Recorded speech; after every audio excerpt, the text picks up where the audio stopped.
Everybody there was like amazed at how fast my labor was for like a first time mom. And they all like commented on like how strong and confident I was and like how I stuck to like what I wanted and didn't give in to anything that they had kind of pushed me for. Welcome to this week's podcast. Our reviewer of the week is Reese307. She says, the best podcast. Not sure that I can get a better title than that, so thank you, Reese. She said, this podcast was my best resource during pregnancy. I just had my first baby, and before the birth, I listened to every episode of this podcast. My birth preferences went out the door when my babe was diagnosed with fetal growth restriction, and I was scheduled to be induced early. This podcast gave me the strength and knowledge to stay positive and continue forward to have the most amazing, natural-ish hospital birth. Now I have a beautiful baby girl who is healthy as can be at 1 week old. Thank you. What a neat review. Thank you so much for leaving that. And just all of you that leave reviews, I really greatly appreciate that. But I love to hear from you, especially as you've had your babies, and I get to hear a little bit more about how you utilize the podcast or the birth course or just how it was helpful for you. So that's really awesome. Speaking of which, today I have with me Katelyn, who is here to tell her birth story. So Katelyn, will you take a moment and introduce yourself? Hello, I'm Katelyn. I'm in Michigan. And me and my husband had our baby October 20th of 2022. Awesome. We're so excited. I'm so excited to have you here today with me. Will you start by telling me and the listeners a little bit about your pregnancy? Was it pretty textbook? Did you have early nausea? When did you know you were pregnant? All that fun stuff. So I did have nausea, but I never threw up, so that was good. I knew I was pregnant. I tested before I had my missed period. I just kind of like had a feeling. So we tested and it was positive. I had a miscarriage about a year earlier, in April of 2021. That was just like very early, like 6 weeks. But this one was pretty normal. Everything went pretty good. I liked being pregnant. That's awesome. I love that. I feel like, yes, I liked some of being pregnant. I get really excited about the labor and the birth part, but yes, I love to hear when people love being pregnant. Okay, because I know I'm curious, so I know other people are going to be curious. Which test did you use that you tested a couple days early and got a positive? So I actually just had the ones from Amazon. They're like the little strips. They come in like a huge pack. I still have like hundreds of them to That's this awesome. day. But yeah, they seemed like even though they weren't like the first response or whatever, they still showed pretty early on. That's neat. Do you know when you ovulate? Like, were you tracking? Do you have any idea about any of that? Kind of. So I just have like the app that you track, but it seems like it's pretty accurate. Okay. So how long were your cycles? I think that like normal, like 28 days, I think it's pretty. So I used to be on the pill. And once I got off of the pill, they kind of just like continued as they were, as if I was on the pill. They actually became like more regular once I was off the pill. Okay. And then ovulation, if you're tracking that, what days do you know that you ovulated? I don't remember. Was it pretty mid-cycle though? Or do you feel like you ovulated early? No, so pretty mid-cycle. In the middle. That's awesome. I love that. A lot of times when you're able to test, like I was a late ovulator. And so even with the first response, like it wasn't until a missed period, like that would be the day that I would test and get a positive. But for some women, like if you ovulate early or mid-cycle, then you can grab that test a little earlier. So that's really cool. That's awesome. How about things with your providers? Anything that came up during pregnancy? Any concerns or just anything you can think of for pregnancy? Not really. So I went to a midwife area in the hospital. So there was multiple people in the beginning. I kind of tried to see like as many of them as possible. I didn't really I had one preference that I really, really liked. So then towards the end, like I tried to schedule most of my appointments with her. I had one that like we just did not vibe at all. And like all the things that I had previously talked about with the one that I really liked, she was kind of like gave me totally opposite answers. And it was really weird. So I made sure I never saw her again. But besides that, everything was good. I think around like 28 weeks or something. I honestly don't remember the exact week, but I was started bleeding randomly. I had posted in the Facebook group actually and asked just a couple people, but ended up going in and everything was fine. They still didn't really know like why that happened, but nothing came out of that. So Interesting. Did they do ultrasound or anything to check that out? So they didn't do an ultrasound. They had me do the non-stress test. That was the only time that they actually did that. I thought that was kind of like standard, I guess, but I guess only there if something's kind of going on, they do that. But that was it. They did like a vaginal exam, and she just said like everything looked normal. I wasn't like dilated or anything weird like that super early. So still don't know, but Yeah, interesting. it was alarming Yeah, at first. It would be anytime that you see, so it was like bright red blood or like trickle of blood. Yeah, that is super scary, of course. I did a podcast not too long ago about subchorionic hemorrhage or subchorionic hematoma. Anyways, and that's why I asked if they had done an ultrasound, because that's something that you can catch on ultrasound. But it's just this like little pocket between the outside of your uterine bag and against your like your insides against your uterus, and it can just like have this little pocket that kind of all of a sudden starts bleeding and can stop, and super weird. Yeah, anyways, but glad to hear that nothing was wrong. Yeah. Okay, you mentioned about midwife group. And there was one that you didn't like, but there was another that it sounds like you really clicked with. So how many were in the midwife group? And did you get to decide, did you have any say in who was going to be at your birth, or you still could have ended up with that other woman? And kind of what were your thoughts and plans around one or the other? Yeah, so I want to say there's probably like 15 of them. There's a good amount there. I probably rotated through all of them in the beginning, like I said. And then the one that I didn't like, so I seen her once in the clinic and kind of knew like, well, actually, let me rewind. She was the first person that we met with for my very first appointment when you get your first ultrasound. And she just wasn't like, we kind of just knew like that first time, like, we just didn't click. You know, you just have people that you just don't click with. And so I made a point to kind of not schedule with her.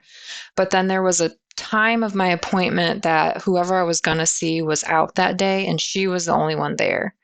So I had to see her. I got there. I didn't know that I was seeing her. And so that was kind of annoying when I got there and realized that that's who I was seeing. But yeah, we just didn't, just like I said, every time I had questions that I had kind of already asked but wanted to confirm, like she just was completely opposite on that. Now, you didn't really get a choice of who you got to see when you went into labor. There was 2 that were on call. So you could like, you know, if you had a preference over one or the other, you could request the other one. Thankfully, she was not there, so it didn't matter. But the person that I really, really liked, she is in the clinics on Thursdays. And of course, my son was born on a Thursday, so I didn't have her at my birth. But the lady that I had was really great. So I had a great team with me there. That's awesome. I do think one of the benefits of like going with a team where you have a lot of different people is kind of what you said, like shuffling through, seeing them for different appointments so that you realize there are sometimes it's just difference of opinion. Mm-hmm. It's not because things need to go a certain way, or which I think is so interesting, because when you're hearing it from a provider, it feels so definite and final and serious, and like that's what you have to be doing or should be doing. Yeah. Or like you're wondering, should I be fighting this? They must know better.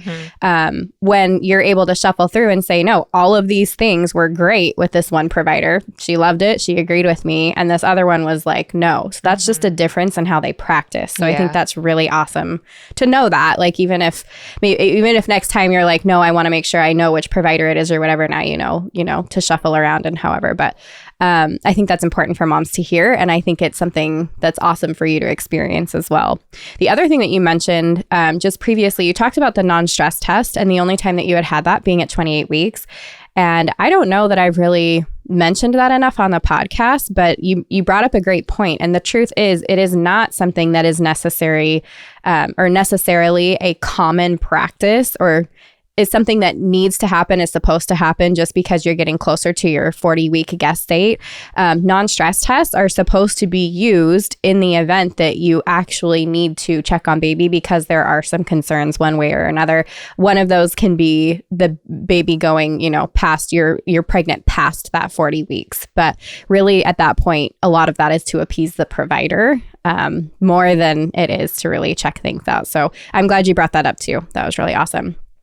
How about your birth partner? Was he involved? What did that look like for him during pregnancy? Did he come to appointments? Was he asking questions? Was he really helpful? What was that like for you? Yeah, so he went to most of the appointments. I tried to schedule them. I have more time off than he does, so I tried to schedule them later in the day so he could go. Once it got to the weekly appointments and I was in and out, he wasn't really attending those ones, but and he did have questions. He asked questions. I liked bringing him because he asked questions that I didn't think of. So I liked having that second person just there listening and coming up with questions. And he did watch the course with me. So we actually didn't end up finishing it. So, but he watched up until the point that we got. And he was helpful with all that. It was good to just like I said, have another person hearing that stuff so that one, in birth, there was another person that could maybe remember some things. Sure. Yeah. No, it's so important. So talk to me maybe a little bit about your preparation. I like to ask kind of the nitty-gritty details of what you did. What did your daily preparation look like? What did your weekly preparation look like? What did that preparation look like with your birth partner? Were there things you were doing just by yourself, whether that's mental or physical preparation? Were there things you were doing together? What did that look like for you? Yeah, so I was going to physical therapy at that time. I had some back pain just from being pregnant, so I was doing a lot of stretching. I was doing the squatting, probably not as much as I should have, but I was doing the squats. I was doing the inversion exercise where I'm upside down. We didn't do any meditation, but he would give me a massage, and that was a way for me to really relax. And then once we got closer, I was doing the red raspberry leaf tea and the dates. Is it dates? Yeah. So I was doing all the things. I was doing the primrose oil. Evening primrose oil. So I was doing... Did you do that? And if you don't have to answer this if you don't want to, but did you do that just orally or did you do it orally and vaginally? Or how both, did you utilize that? Both. Yep. Okay. That's awesome. So as you got closer, did you have vaginal exams then? Or no. Did you opt out? None. Okay. Because then the only curiosity I would have is okay, tell me about your cervix if you're using the primrose oil and the red raspberry leaf. What does that look like? That's awesome. Yeah, I am that person. Stay out of there, please. Thanks. Were there things within the birth course or from the podcast, were there things that really stood out to you and maybe to both of you as you were preparing that you were I'm so glad I learned this or I had this technique with me? Not necessarily techniques, but just knowing that what I had in my head of what I wanted my labor and birth to be things no interventions. I didn't want an IV, just things that you think are maybe little and maybe you'll just let it happen. But hearing on the podcast that you can speak up for yourself and you can say no to those things, I think was really helpful. And I think also it helped my husband because I do a lot more research on stuff like that. And him being able to hear that, I'm not crazy or I'm the only one thinking of this, I think helped him. Yes. He was very supportive and went along with everything that I wanted. But I think that part just kind of helped him understand and feel okay and, felt I would be safe, regardless of what happened. Yeah, that's cool. That's awesome. Okay, take me through your birth from that very first contraction all the way through. And I'm curious too, like what your last appointment with your provider looked like, what the conversation was, how many weeks you were, and then how it all began. So my last appointment, I think I was 38 weeks. I think I was like 37 and 5 or something, because of just the weirdness of how it landed. Everything was normal. She didn't check me, so we had no idea like where I was or anything like that. She didn't really say like, oh, he's going to be here soon or anything like that. He came at 38 weeks and 5 days, so he was early. I was not expecting that because I was, a first time mom, like never done this before. So I was just assuming he would be, I was hoping and praying that he wouldn't be late, but didn't think he'd be early. So my water actually broke before anything else. So on October 19th, around like 10:45 at night, I went to the bathroom and I felt like I couldn't stop peeing. And I was like, that's weird. So I went and I told my husband, I'm like, I'm either like peeing myself or maybe my water broke, but like I wasn't convinced because I'm like, I'm early. So there's like no way. But then it kind of just kept coming. So I went to the bathroom. I was able to go pee again. So I was like, okay, maybe I just have a lot of pee. I don't know. So I decided to put a pad on just in case. And then we laid down and like a few minutes later it like gushed out. So I was like, okay, that's like definitely my water just broke. Probably like 15 minutes later I started having cramps. And then so me and my husband were like, okay, should probably finish packing like our hospital bag and getting some stuff ready around here. Then we laid down. I continued to like contract through the night. Probably like 2:30 to 3:30, I tried to track them. And they were like only 3.5 minutes apart. But like towards the end of that hour, they were like kind of just random. So I tried to sleep. I slept probably like an hour. My husband was supposed to actually go in early for overtime that day. So I slept from like 3:30 to 4:30, and then his alarm went off around 4:30. So he ended up calling, telling them like, yeah, I won't be there. My wife's gonna have a baby. So we got out of bed probably like 5 in the morning. I just labored in the living room on my exercise ball, like on my hands and knees, leaning over on the ball. And the contractions were about like 3.5 minutes apart still. Um, but then like a few here and there would be like really random. So about 6 a.m. is when I called the midwife's office, and they told me to just monitor it, and if nothing changed, to come in around like 10:45 in the morning, because that would have been a 12-hour mark of when my water broke. So we kind of just hung at home, um, and then just kind of just in the living room on the ball and like moving different positions, trying to get as comfortable as I could. So probably then around like 9:30, I decided I wanted to shower before we left. And when I got in the shower, it got super intense. Like I had like 4 to 5 contractions like back to back in like a 10-minute shower. So then we were like, okay, we need to like probably really get moving. We also live about like 30, 40 minutes from the hospital. So that was not super far, but just still something that we like had in our head. Like we need to remember we don't live like 5 minutes away. Um, so we packed the car, got ready, we left. When I was in the car, I was able to they slowed down when I was in the car, and I know that you had in the podcast had said like your body kind of knows like that you're in the car or something like that. So I didn't wasn't worried about that at all, but I was able to close my eyes and concentrate on the ones I did get. But most of the ride home or ride there, I just had my eyes closed and was able to kind of relax. And we got to the hospital and got checked into triage at like 11:15. Um, they wanted to know if I wanted to be checked now or later. And I didn't really want to because I wanted to delay it as much as possible. And I knew that my water had broke, so I just wanted limited checks. But I went ahead and said, like, okay, let's just see because we're already here. I want to kind of know like where I'm at. So she checked me. She said I was 3 centimeters dilated, 80% effaced, and a -1 station. Oh, wow. And she then asked about a IV or Hep lock, and I told her I didn't want that. Like I wanted to wait, and she kind of gave me a little bit of pushback on that. She wanted me to get it like right now, but I said I didn't want one unless it was necessary, and she kind of like said, okay, we'll just wait until like we move you pretty much, which I didn't end up getting one at all.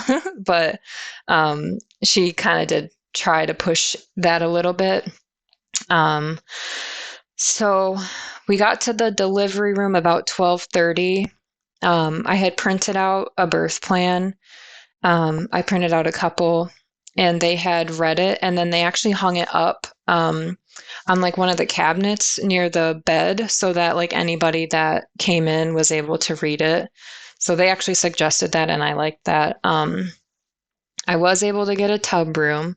They only have 2 there, and I really was hoping that I would get one.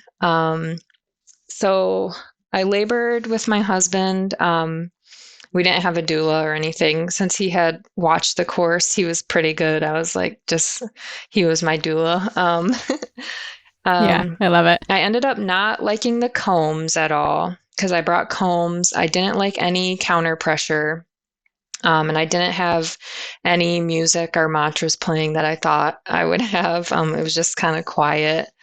I just wanted him to be like close to me, hold his hand, have him rub my back occasionally. And then we brought a stroller fan because I watched like a ton of YouTube videos on what people bring. And I'm so glad I did because during a contraction, I would get super hot and felt super nauseous. So he would put the fan on me during that time.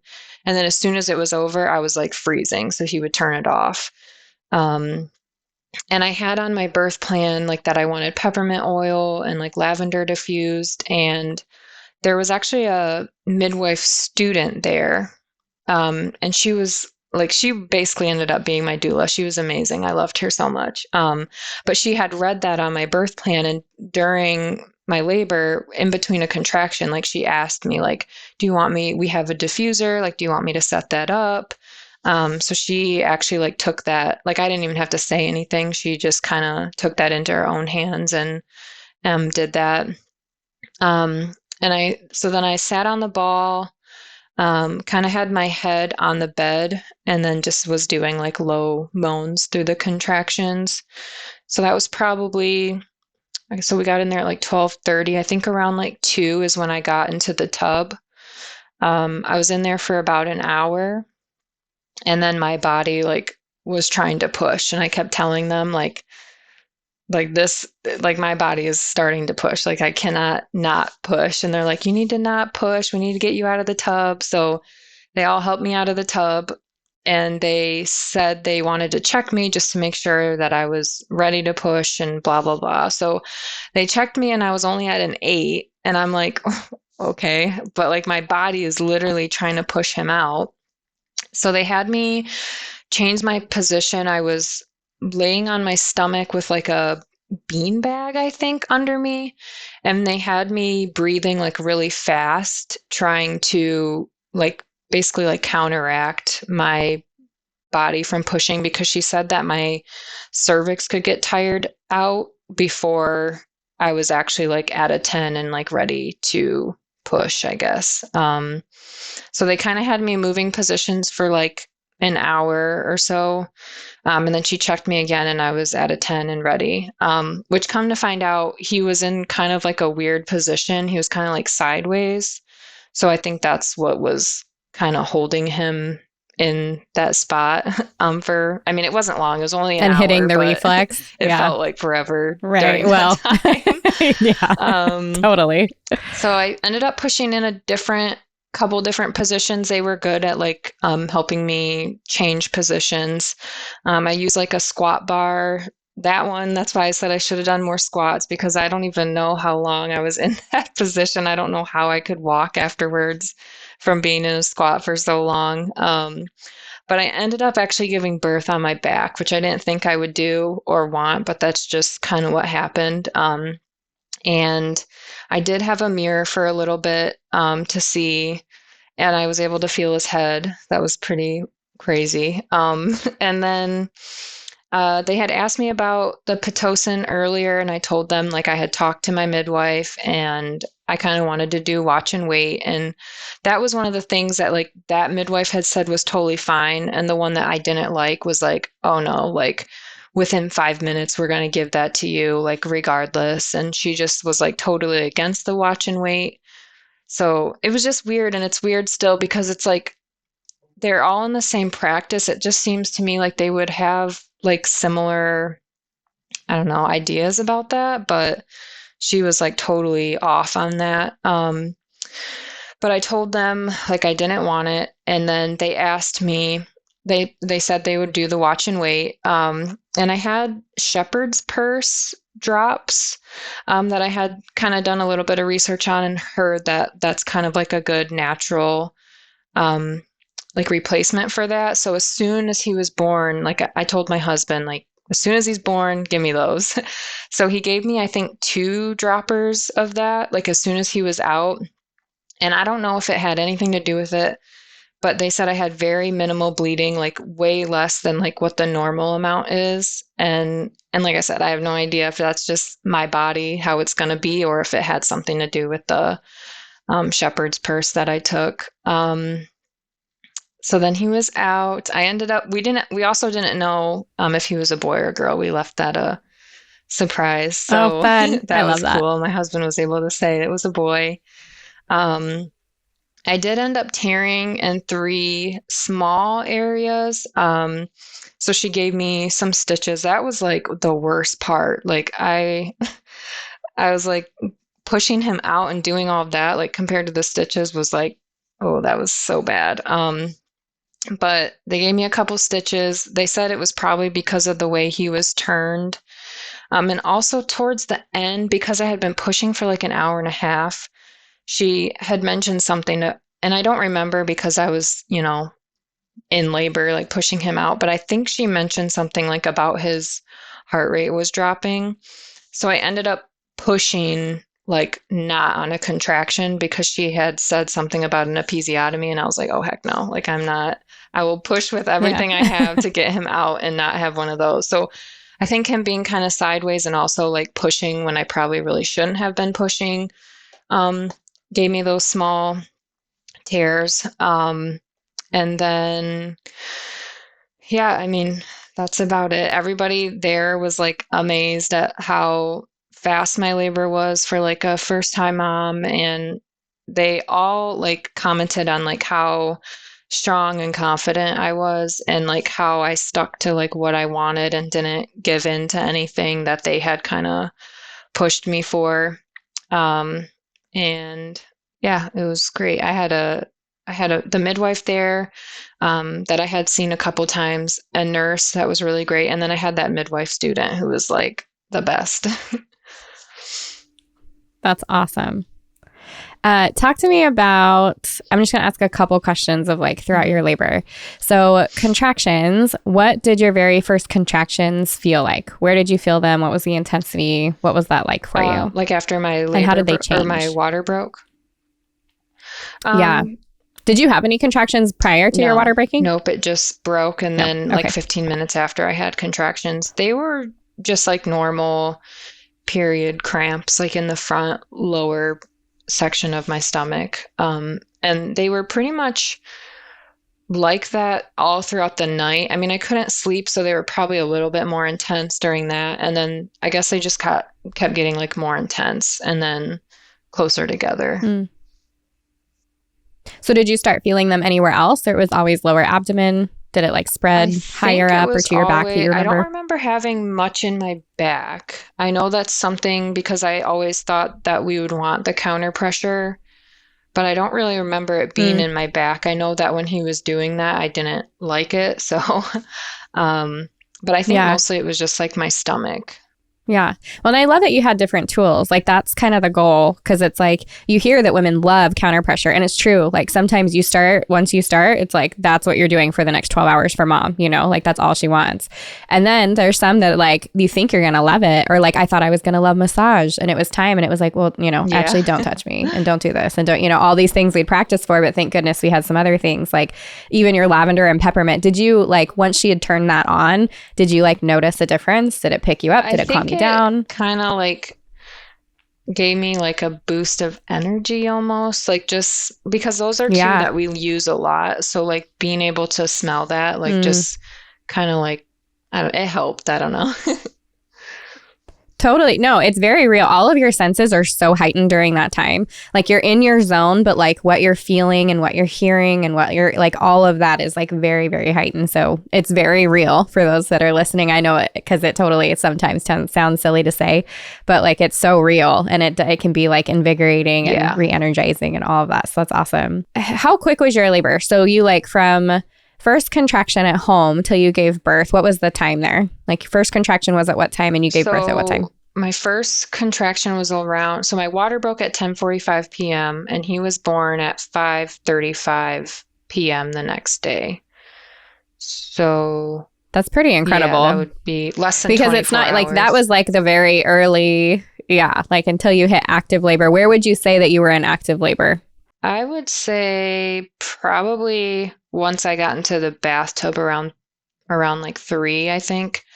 Only because that's when it got, I don't know if it had to do with the water, because like when I took a shower at home, it really intensified. Right. So then once I got in the bath, that's like when everything like kick-started, I think.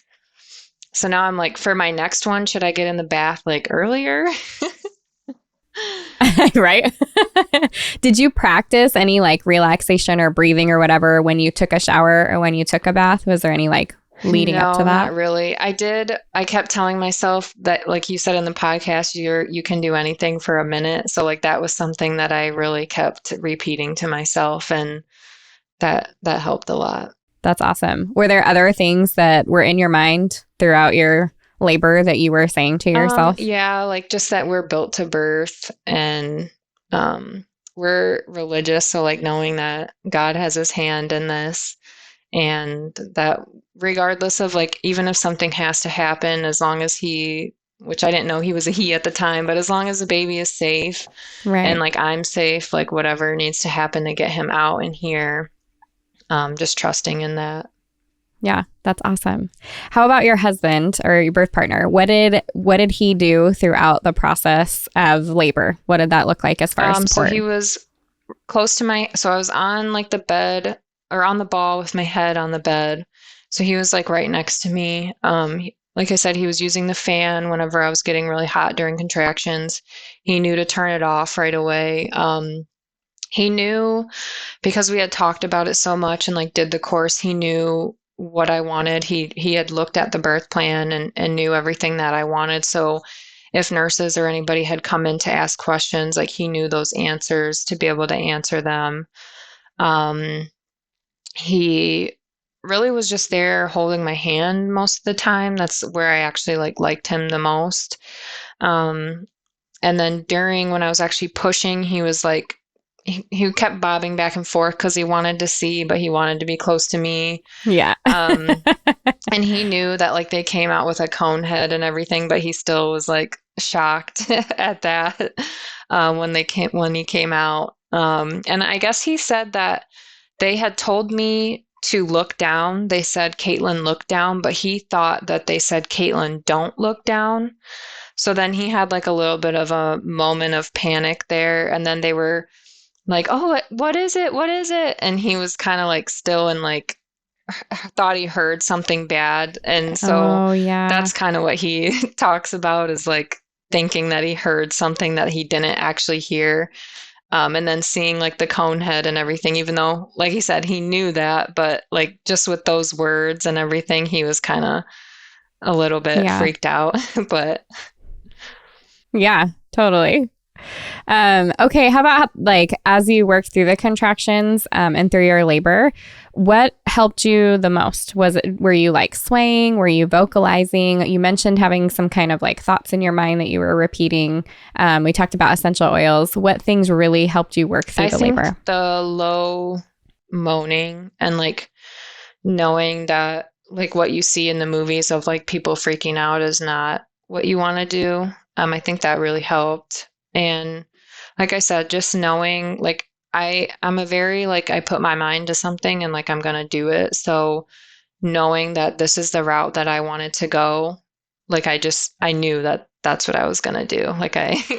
So I think that just helped like being confident and knowing what I really wanted my birth to be like. That's awesome. Okay, I love to end these episodes with your very best advice for moms that are listening and your very best advice for dads. So what would that be? For moms, it's not necessarily like a birth thing, but I'd say after labor, make sure if you want to breastfeed that you get somebody to help you. Because so when we did the golden hour and all that stuff, but the person that was going to help me latch him, whenever I asked for her, she was like gone by that point. So then like throughout my hospital stay, we ended up being there a couple days because I had high blood pressure and protein in my urine. So they wanted to monitor that just to like make sure it didn't turn into anything. But also we found out that he wasn't latched. So like the second night, he's like unconsolable because he hasn't been eating, which we didn't know. And they were not the best lactation consultants there. And then once I left, they kind of were like, they didn't give me any options afterwards. So right now I'm still exclusively pumping, which I'm so glad that I can provide him with breast milk, but I would have much rather been able to nurse him. So I would just say like, if that's something that you want, to make sure that you really voice that. I feel like I prepared really, really good for birth and labor, but then maybe just kind of thought that nursing would come natural to both of us, even though neither of us have done it before.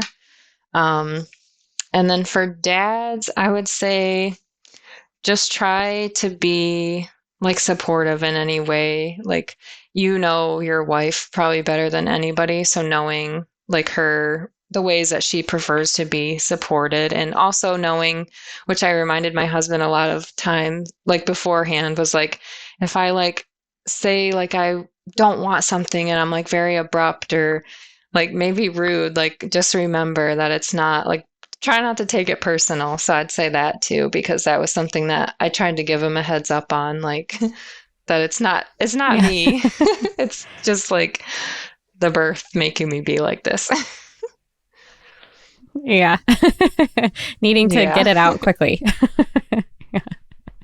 Oh, well, thank you so much. Thank you for being here with me and sharing your story and your strength, because it's going to serve many women. So thank you so much for your time today. Yep. Thank you for having me.